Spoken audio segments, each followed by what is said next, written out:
habang naglalakad ako nakausap ko si ate. Ayan, si ate, Oh. Ano pangalan mo, te? Flor. Flor? Taga saan ka? Taga Antipolo, lumayas na ako sa amin. Taga Antipolo ka, tapos nakarating ka dito? Wala na, hindi na ako umuwi sa amin. Hindi ka na umuwi, matagal na? Opo. Bakit? Magkakaway kami ng tatay ko Ah. Mabinta ng lupa, hindi ako Ngayon, kung makahiram tayo ng kasirola ngayon, makahingi tayong kasirola, saan ka naman magluluto? Diyan pa sa, ilog. Diyan ka sa ilog nagbahay-bahay para... Para makapagluto kami. Sige, halika, manghingi tayo dito sa kaibigan ko, baka... Kasi yun sa akin kasi, naibigay ko na Ibigay ko na.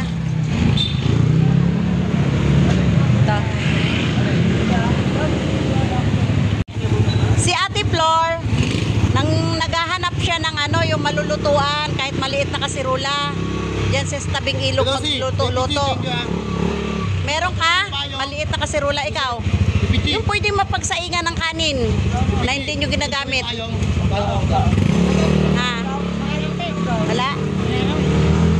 Wala ka? Teka lang, tiha. Kalderong di ginagamit. Kahit na kasirula, basta pwede mapaglutuan ng kanin. Marinola. Meron ka? Tatapot ng Hindi, kasi dumaan lang to. Para kasi siyang may nahanap-hanap kasi, kaya binati ko siya. Puntahan mo, uwi ka muna. Para kasi may nahanap. Sabi ko, ano hinahanap ko? Naghahanap pala siya ng kasirula.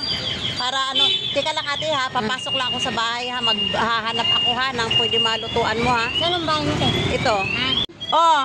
Hindi ako pinagamot. Ngayon, nakakulong ngayon. Wala kang anak. Meron, dalawa. Nasaan yung anak mo? Nasa mga kapatid ko po. Nag-aaral. Hindi, kasama ko yung asawa ko dyan. Kasi nahihirapan ako. Nahihirapan ako sa pagsalata, pinakalawang. Doon ako natitanong.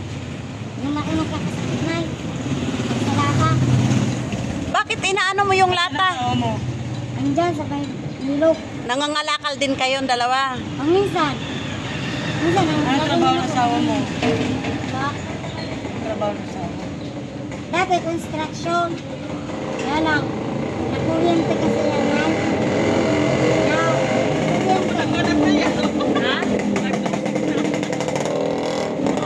Nakuryente. Ano yung dala-dala mo, gabay mo? Opo. Binigay sa akin to. Ang kakilala kong madre. Ilan taong ka na? 47 natin. 47. Yung asawa mo wala naman trabaho. Di pareho kayo maghahanap buhay ng pamalimos.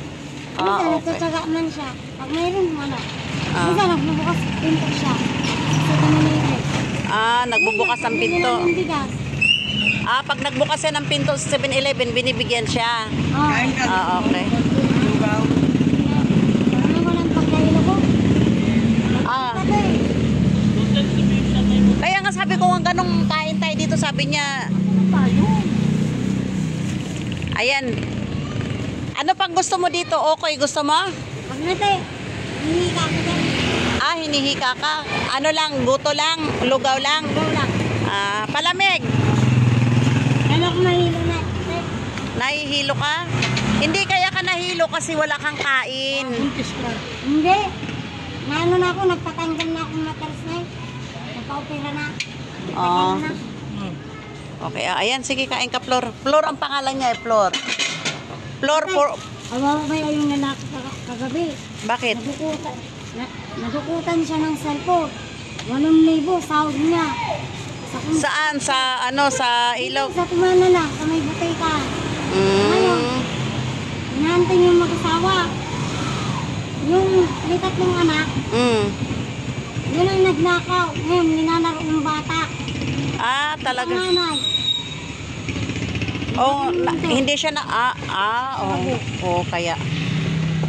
May chismis pa si ate eh. Salamat ha. Merong, ano to? Anuhan ng tubig? Ah. May ano. Ano to? Walang takip? Meron takip to. Hugasan na lang niya. Ano ko na yung takip. Ah. Salamat. Ayan ah. Hugasan mo na lang to. Ugasan mo na. Ano na maghugas tayo? Salamat ah. Kagayan tubig yan. Ah. Tsaka kapihan. Saan ka kakain? Dulo sa may tindahan tayo.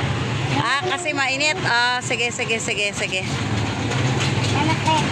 Sige, para makapagsaing ka na.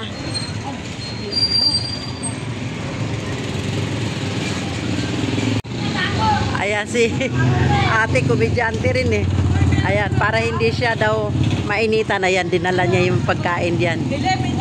Yan si Ate Flor. Ayan lang mga kalungsod na may share ko. Ayan, nakahanap na kami ng kanyang lutuan. Tapos ayan, meron na rin siyang kinakaing lugaw. Thank you for watching. Maraming salamat.